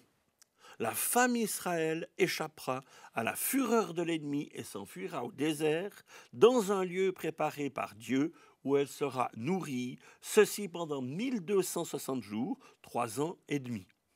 Deuxième période donc de la grande tribulation. Le dragon s'en va alors faire la guerre à ceux qui gardent les commandements de Dieu et retiennent le témoignage de Jésus, verset 17. Il s'agit des croyants de la grande tribulation. Les vaincus d'un moment, les fidèles seront toutefois finalement les vainqueurs pour l'éternité. Ils vaincront, premièrement est-il dit, par le sang de l'agneau, deuxièmement, la parole de leur témoignage, troisièmement, parce qu'ils n'auront pas aimé leur vie jusqu'à craindre la mort, ils auront renoncé à eux-mêmes. Apocalypse chapitre 13. L'Antichrist est le faux prophète. Dieu est trinitaire, Père, Fils et Saint-Esprit. Satan imite. Apocalypse 12, versets 3 à 4, présente le dragon rouge, père du mensonge, meurtrier. Puis la bête qui monte de la mer. Chapitre 13, versets 1 à 10. L'Antichrist, fils de la perdition. Et finalement, la bête qui monte de la terre. Chapitre 13, versets 11 à 18. Le faux prophète, l'esprit de l'erreur. Les chapitres 2 et 7 de Daniel nous donnent là de nombreuses clés. L'Antichrist est décrit en Daniel 7, verset 7, comme animal, terrible, épouvantable et extraordinairement fort. Le chapitre 13, verset 2 déclare que le diable lui donnera sa puissance, son trône et une grande autorité. Ce personnage sera frappé à mort, chapitre 13, verset 3, et à l'imitation de Christ ressuscitera. Chapitre 13, verset 4 montre que les hommes l'adoreront comme Dieu. En outre, il persécutera les croyants. Ceux qui l'adoreront iront à la perdition éternelle. Chapitre 13, versets 11 à 18, la bête qui monte de la terre, premier ministre de l'Antichrist, est là. Si la mer d'où vient l'Antichrist représente les peuples et nations, vous pouvez lire le texte d'Apocalypse 17, 15 qui le dit, la terre d'où monte le faux prophète pourrait bien évoquer la terre promise et la postérité d'Abraham, donc Israël. Elle parodiera le Saint-Esprit qui glorifie Christ. Le faux prophète, de même, glorifiera l'Antichrist et sera le grand prêtre de la religion de l'Antichrist. Il accomplira des prodiges de séduction et contraindra à porter la marque de l'Antichrist sur la main droite et le front. Chapitre 13, versets 16 à 17, le disent. Il pourrait s'agir, on l'a supposé, d'une puce électronique, par exemple. Le nombre 666 du chapitre 13, verset 18, caractérise le maximum de l'homme dans sa révolte, qui n'atteindra toutefois jamais la perfection divine, qui serait 7, 7, 7. Chapitres 14 et 15, 7 visions. Premièrement, 144 000 juifs qui seront serviteurs de Jésus-Christ, missionnaires qui annonceront l'évangile aux nations après l'enlèvement de l'Église. Deuxièmement, proclamation de l'évangile éternel, versets 6 à 7. Troisièmement, chapitre 14, verset 8, la chute de Babylone. Quatrièmement, le tourment éternel des adorateurs de l'Antichrist et la récompense de ceux qui sont morts dans le Seigneur, versets 9 à 13. Cinquièmement, la moisson et la vendange. Le Fils de l'homme posera ses pieds sur le mont des Oliviers et il condamnera les nations. Le juste juge foulera au pressoir et le sang des impies jaillira sur son vêtement. Ce sera jour de vengeance sur les méchants. Sixièmement, chapitre 15, versets 2 à 4. Les vainqueurs chanteront sur une mer de verre. Tes œuvres sont grandes et admirables, Seigneur Dieu Tout-Puissant. Tes voies sont justes et véritables, Roi des nations. Seul tu es saint, et toutes les nations viendront et t'adoreront, parce que tes jugements ont été manifestés. Chapitre 15, versets 3 et 4. Septièmement, le signe des 7 anges sortant du temple de Dieu et frappant le monde par les derniers fléaux de la colère divine. Chapitre 15, versets 1, 6 et 8. Revêtus de tuniques sacerdotales, ils porteront des ceintures d'or, marquant le caractère divin de leur ministère. Chapitre 16. Les 7 coupes de la colère de Dieu, lesquelles frapperont la terre entière. Purification universelle avant l'instauration du règne de Christ ici-bas. Première coupe. Des ulcères malins et douloureux frappent les humains. Deuxième coupe. La faune et la flore marine sont détruites. Désastre écologique. Troisième coupe. Fleuves et sources d'eau empoisonnées. Rétribution. Versets 5 et 6. Sur ceux qui auront versé le sang des croyants. Ils paieront pour ce qu'ils auront fait aux croyants. Quatrième coupe. Suractivité probable du soleil, provoquant une chaleur terrible qui brûlera les hommes. Versets 8 et 9. Cinquième coupe. Ceux qui auront préféré les ténèbres spirituelles à la lumière seront frappés de ténèbres profondes, mais ne se repentiront pas. Verset 11. Sixième coupe. Le fleuve Euphrate, mentionné 21 fois dans la Bible, est asséché, préparant la dernière bataille de l'histoire, Armageddon, qui verra, le texte biblique le souligne, 200 millions de soldats s'affronter. Septième coupe, versets 17 à 21, la grande Babylone détruite est le plus grand tremblement de terre de toute l'histoire humaine, ainsi que la plus terrible grêle destructrice avec des grêlons de plus de 50 kilos.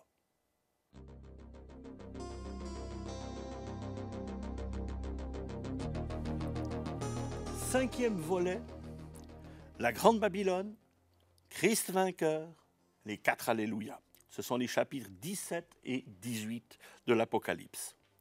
La Grande Babylone, système politico-religieux, sera mis en place à l'avènement de l'Antichrist qui lui assurera un rayonnement mondial. Ces chapitres 17 et 18 comportent 6 sections. Premièrement, le mystère de Babylone, présenté dans les chapitres 17, versets 1 à 6. Deuxièmement, le mystère expliqué. Troisièmement, la puissance de Babylone anéantie. Quatrièmement, la proclamation au ciel du jugement de Babylone, chapitre 18, versets 1 à 8. Et cinquièmement, chapitre 18, versets 9 à 19, qui comporte les lamentations sur terre à cause de la chute de Babylone, chapitre 18, versets 9 à 19. Et sixièmement, réjouissance au ciel après la chute de Babylone, chapitre 18, versets 20 à 24. Le terme de prostituée caractérise Babylone. Son nom est synonyme de confusion, de souillure et d'adultère spirituel et religieux. Babylone est aussi totalitaire. Nimrod a régné sur la première Babylone. Dieu a confondu la langue des constructeurs de la tour de Babel. Elle est aussi un principe spirituel, qui est la collusion du pouvoir spirituel et religieux. L'alliance de l'autel et du trône. Ce qui aboutira finalement au culte de l'Antichrist. Les nations découvriront les conséquences de l'odieux comportement de Babylone et la détruiront, exécutant le jugement divin sur elle. Au chapitre 18, verset 4, l'appel à sortir de ce système impie retentit pour les croyants aujourd'hui déjà. Apocalypse 18, verset 22 montre que Dieu effacera son souvenir. Elle aura été un repère d'occultisme, mais aussi une persécutrice des vrais croyants, ivres de leur sang. Elle sera frappée comme l'Antichrist et le faux prophète. Sa chute coïncidera avec l'écrasement des armées rassemblées à Armageddon contre Dieu. Son jugement correspond au retour glorieux de Jésus-Christ. Apocalypse 19, versets 1 à 6. Concert de louanges dans le ciel, une grande foule. Les 24 anciens et les 4 êtres vivants rendent gloire à Dieu et vont exprimer 4 fois le mot « Alléluia ». Le premier « Alléluia » magnifie une rédemption complète. Le salut est à notre Dieu. Le deuxième, un jugement terrible. La grande prostituée Babylone est jugée. Le troisième, une réalisation certaine. Les promesses bibliques du triomphe divin sont accomplies. Et finalement, le quatrième, un règne glorieux. Le Seigneur Dieu Tout-Puissant est désormais reconnu comme roi. Versets 7 à 9. Les noces de l'agneau célébrées dans le ciel, enlevées de cette terre avant la grande tribulation, désormais toujours avec le Seigneur, l'Église sera associée au combat de l'agneau, à son règne, sa gloire terrestre et céleste. Heureux ceux qui sont appelés au festin des noces de l'agneau, verset 9. C'est une des 4 béatitudes des derniers chapitres de l'Apocalypse. Verset 10. Nous avons là une parenthèse qui nous révèle que seul Dieu doit être adoré et que les anges sont les compagnons de service des croyants, versets 11 à 16. Christ revient du ciel, qui est ouvert. Il est le fidèle et véritable et monte un cheval blanc, symbole de pureté et justice. Ses yeux comme une flamme de feu et la tête couronnée. En plus de ses noms révélés au verset 11, 13 et 16, il possédera alors, nous dit le texte, un nom que personne ne connaîtra. Revêtu d'un vêtement teint de sang, il châtie les coupables et son nom est parole de Dieu, qui est aussi la parole de Dieu. Un feu et un marteau qui brisent le roc. Ces armées, il en est question, les anges des cieux, les croyants de l'Ancien Testament, les rachetés de l'Église et les martyrs de la grande tribulation l'accompagneront dans son triomphe. Son nom est roi des rois et seigneur des seigneurs. Nul ne pourra se soustraire à sa souveraineté. Versets 17 à 21. Un ange se tient dans le soleil et annonce la destruction des armées de l'Antichrist qui lui-même, avec le faux prophète, seront jetés vivants dans l'étang de feu et de soufre.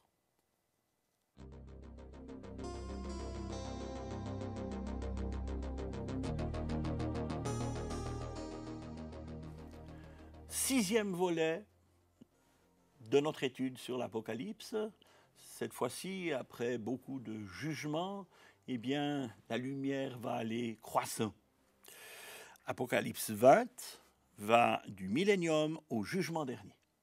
Versets 1 à 3, un ange saisit le dragon. Il le lie pour 1000 ans, le jette dans l'abîme, l'enferme, scelle l'entrée de l'abîme et libérera Satan à la fin des 1000 ans, mais pour un peu de temps seulement. Dragon se réfère à la puissance politique de Satan dans le monde. Serpent ancien évoque sa ruse et sa capacité de séduction. Diable, son caractère de calomniateur et de menteur. Et Satan, l'accusateur. Il est l'adversaire de Dieu. L'abîme apparaît 7 fois dans l'Apocalypse. C'est un lieu de tourment provisoire pour les impies avant le jugement final. C'est un lieu aussi où sont refoulés les mauvais esprits. Dans les versets 4 à 6, la période de 1000 ans est mentionnée 6 fois. C'est le temps du règne terrestre de Christ, le millénium. Et voici la succession des événements de la fin. Enlèvement de l'Église, règne de l'Antichrist, grande tribulation, retour glorieux de Christ et châtiment de ses ennemis, règne de 1000 ans, ultime révolte de Satan rapidement défait, jugement dernier et félicité éternelle des sauvés. Au retour en gloire de Christ, les martyrs de la grande tribulation ressuscitent, jugent les nations et sont associés au règne de Christ. Ils ont part à la première résurrection qui est celle des sauvés, alors que les réprouvés connaîtront la résurrection pour le jugement et la seconde mort. Les croyants, tous ressuscités, régneront avec Christ 1000 ans. Israël aura été restauré sur la terre, les nations soumises à Christ, l'humanité bénéficiera de la connaissance de Dieu, la vie humaine sera prolongée et le péché limité. La nature restaurée. Apocalypse 20, versets 7 à 15, c'est alors la dernière rébellion. Satan délié qui séduira une dernière fois des multitudes nées dans le millénium, mais pas converties de cœur. Jérusalem et le camp des saints sera attaqué, mais le feu du ciel les anéantira. Le diable est alors jeté en enfer, rejoignant l'antichrist et le faux prophète, afin d'y être tourmenté éternellement. Le jugement final du grand trône blanc, destiné à ceux qui auront refusé le salut, et ceux-ci seront jugés et condamnés sur la base de leurs œuvres. Finalement, la mort et le séjour des morts seront eux-mêmes jetés dans l'étang de feu.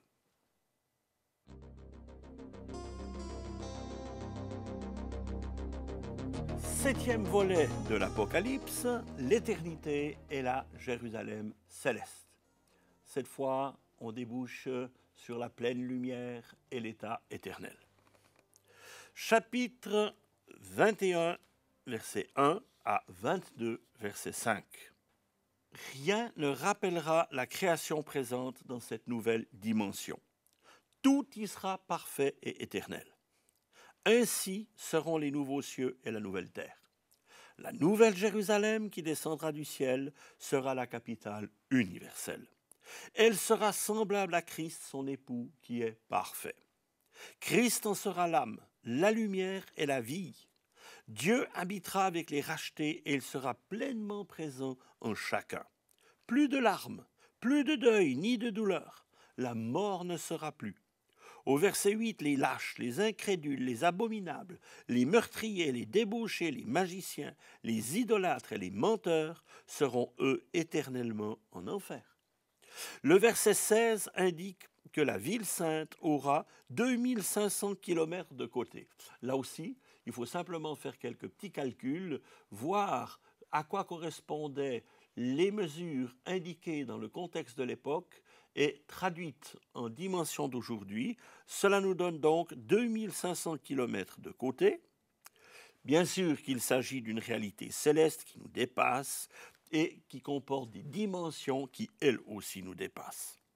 L'épaisseur et la hauteur de la muraille sera, si l'on fait la conversion des dimensions dans nos mesures actuelles, ce serait quelques 85 mètres. Elle sera transparente comme une pierre de jaspe.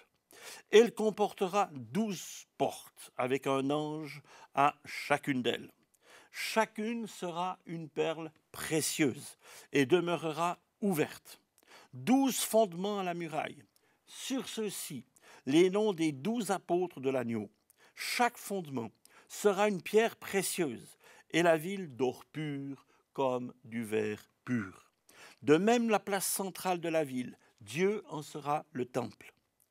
Là, point de nuit, les nations marcheront à la lumière de la gloire de Dieu et de l'agneau. Seuls ceux qui sont écrits dans le livre de vie y entreront. Chapitre 22, versets 1 à 5. Il me montra un fleuve d'eau de la vie qui sortait du trône de Dieu. Le trône de Dieu et de l'agneau sera dans la ville. Ses serviteurs le serviront et verront sa face, et son nom sera sur leur front. Il n'y aura plus de nuit. Le Seigneur Dieu les éclairera, et ils régneront au siècle des siècles. Des thèmes de la Genèse, notamment l'arbre de vie, trouveront alors leur plein accomplissement dans l'Apocalypse. Ce sera encore bien supérieur au paradis de la Genèse. L'homme aura passé de l'état d'innocence à celui de sainteté. Le monde nouveau sera fécondé par le fleuve de vie. Dans l'éternité, l'homme sauvé retrouvera l'arbre de vie et vivra les guérisons dispensées par ses feuilles et se nourrira de son fruit. Il y a là des images d'une réalité sublime qui nous dépasse aujourd'hui.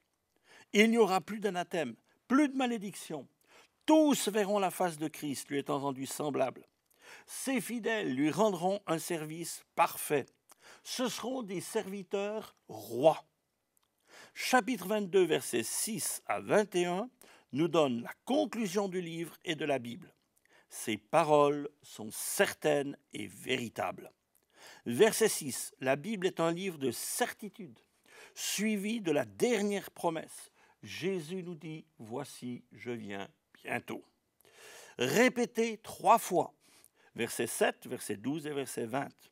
On va trouver encore une béatitude. Heureux celui qui garde les paroles de la prophétie de ce livre, verset 7. Au verset 8 et 9, il est souligné que les anges ne doivent pas être adorés, seul Dieu doit l'être. Les versets 11 à 16 contiennent les dernières révélations de Christ. Il est alpha et oméga, premier et dernier. Verset 11, les croyants sont exhortés à se sanctifier encore. Et ce texte sera suivi de la dernière béatitude. Heureux ceux qui lavent leurs robes. Ce sont ceux qui sont lavés dans le sang de Christ, qui sont pardonnés, qui seront finalement glorifiés. Il vaut la peine de faire partie de ceux-là. La Bible ajoute, dehors les chiens, les magiciens, les débauchés, les meurtriers, les idolâtres et quiconque aime et pratique le mensonge. Jésus ajoute, je suis le rejeton de David, c'est-à-dire celui que les Juifs attendent encore. Et l'étoile brillante du matin, c'est-à-dire celui qui revient pour l'Église. Les 2 dernières invitations de la Bible, nous les avons au verset 17. L'Esprit et l'épouse disent « Viens ». Et que celui qui entend dise « Viens ». La prière de l'Esprit et de l'Église, c'est le retour de Christ. Que celui qui a soif vienne, Jésus appelle encore. Que celui qui veut prenne de l'eau de la vie gratuitement, jusqu'au bout. Jésus offre le salut gratuitement à qui veut. Il a payé pour notre salut sur la croix et il nous tend la main et il nous appelle encore maintenant. Que celui qui veut prenne de l'eau de la vie gratuitement. Négliger cet appel expose à entendre le mot « dehors » du verset 15. C'est sérieux, c'est solennel.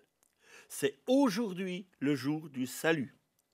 Dans les versets 18 à 19, c'est le dernier avertissement de l'Écriture annonçant le terrible châtiment au jour du jugement de tous ceux qui auront ajouté à la parole de Dieu ou auront retranché ou auront altéré son message. Le verset 20 contient la dernière prière de la Bible. Amen. Viens Seigneur Jésus. Amen, c'est-à-dire en vérité. L'Église dit en vérité, viens Seigneur Jésus. Le verset 21 contient l'ultime bénédiction de la Bible, adressée à tous les croyants. Que la grâce du Seigneur Jésus soit avec vous tous. La grâce et la vérité sont venues par Jésus-Christ. Nous ajoutons notre Amen à celui de l'apôtre Jean. Nous croyons être à la fin des temps et nous affirmons que l'Apocalypse est la suprême révélation de Jésus-Christ dans la Bible.